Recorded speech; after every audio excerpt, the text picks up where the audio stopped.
자, 오늘 부동산 이슈 진단 주제는요. 용산 여의도 개발 용역 계획입니다.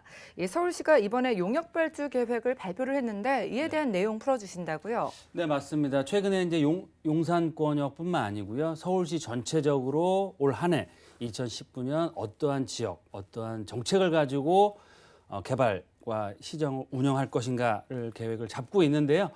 설이 지났죠. 그래서 2월 달인데요. 2019년 3월 달, 다음 달입니다. 3월 달에 용산권역과 여의도권역을 통합 개발한다고 작년에 발표를 했다가 집값이 급등하는 이유로 해서 발표를 무기한 연기를 했습니다. 하지만 용산권역이나 여의도권역 입지로 봤을 때나 금융허브, 국제업무단지로서의 개발 가치, 필요성 자체가 워낙 큰 지역이기 때문에 이 지역을 향후에 어떻게 체계적으로 개발할 것인가라는 용역을 발주를 했습니다. 그래서 다음 달 3월 달에 용산권, 여의도권역 7개 항목에 대해서 개발 계획에 대한 용역을 발주할 예정인데요. 일단은 용산 국제업무단지를 향후에 어떻게 개발할 것인지, 또 용산 전자상가, 최근에 이제 국제업무단지만 개발될 것으로 아시는 분들이 많은데요. 바로 뒤쪽 라인에 용산 전자상가가 포진되어 있습니다. 이 지역 자체가 온라인 시장 또 모바일 시장으로 옮겨가면서 상권 자체 굉장히 많이 쇠퇴를 했는데요. 이 지역 자체를 창업 생태 공간으로 활용한다는 내용뿐만 아니고요. 중장기적으로 이 지역 자체가 상업 지역에 위치하고 있습니다. 그래서 작년도에 이런 사모펀드와 주변의 큰 그 개발 회사와 이제 이 지역을 개발에 대한 운영권에 대한 그런 여러 가지 얘기도 많이 나왔었는데요. 향후 용산 전자상가를 그냥 방치하는 것이 아니고요. 정말 서울을 대표하는 마이스산업 또는 전자 IT의 메카로 다시 탈바꿈하게 될 수 있는 계획을 잡고 있다라고 보시면 좋을 것 같습니다. 특히 올해서부터 본격적인 개장 준비를 하게 될 용산 국제업무단지 바로 맞은편에 있는 용산 민족공원 개장 또한 기다리고 있고요.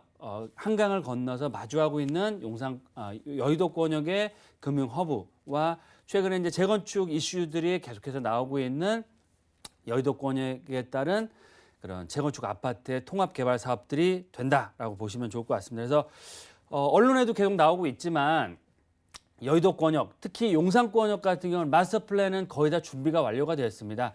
발표를 하려다가 정말 발표만 못하고 있는 상황이다라고 보시면 좋을 것 같은데요. 이렇게 발표만 남기고 있지만 서울의 중심축, 한강변, 녹지축, 관광지, 마이산업, 업무단지로서의 그런 상징적이고 랜드마크가 될 수 있는 용산 지역 놔둘 수가 없겠죠. 이 지역에 따른 발표가 연기되었고요. 늘 이제 입장 표명을 한다는 것은 서울시, 특히 서울시 쪽에 아파트 가격, 주택 가격이 안정화되면 발표나 혹시라도 발표를 안 한다고 하더라도 개발을 할 예정입니다. 거기에 따른 투자자들은 촉각을 좀 세우시고요. 이런 발표뿐만 아니고 개발 계획들이 정말 실현되는지, 그런 실현되고 타이밍이나 그런 후광 효과를 얻을 수 있는 그런 입지도 살펴보시는 것이 좋겠다라고 말씀을 드리겠습니다. 예, 그렇군요. 이 발표가 무기한 연기가 됐다가 서울시가 다시 개발 용역 발표를 했다고 합니다. 주목을 해보시면 좋을 것 같은데요. 이런 상황에서 투자 포인트도 잡아볼까요? 네, 일단은 언론에 보면 최근에 이제 약보합세, 제가 이제 작년 말, 올 초에도 말씀드린 것처럼요. 당분간은 아파트 가격이 급등하기는 어렵습니다. 왜냐하면 대출 규제가 굉장히 큰 이슈고요. 재건축에 대한 규제들, 또 여러 가지 보유세라든지 악재들이 계속해서 나오고 있죠. 그래서 가격 조정은 받습니다만, 하지만 정말 뛰어난 입지를 갖춘 지역 같은 경우는 이런 가격 하락에 대한 하방 경직성을 갖추고 있다라고 보시면 좋을 것 같고요.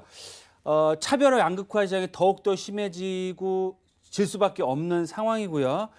이런 집값 안정화 시기, 특히 집값 하락이 되는 시기에도 하락폭이 커지면 커질수록 용산권역과 여의도권역, 특히 용산권역의 개발 이슈가 굉장히 크게 터질 수가 있다라고 보시면 좋을 것 같고요.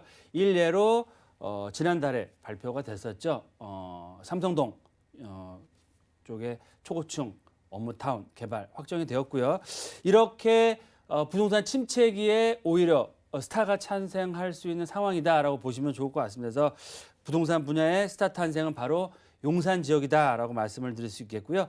향후 고밀도 역세권 그리고 또 상업 업무 복합설로 개발될 수 있는 용산 역세권 국제업무단지 플러스 전자상가를 굉장히 유심히 보셔야 될 것 같은데요. 이런 전자상가 주변 지역에 이런 배후 주거 지역 또 개발이 될 수 있는 지역 중심으로 해서 투자 지역들을 좀 살펴보시고 적정한 투자 타이밍 또 좋은 매물 나왔을 때는 또 적극적으로 공략해 보시는 것도 좋은 투자 방법이 될 수 있다라고 정리해 드리겠습니다.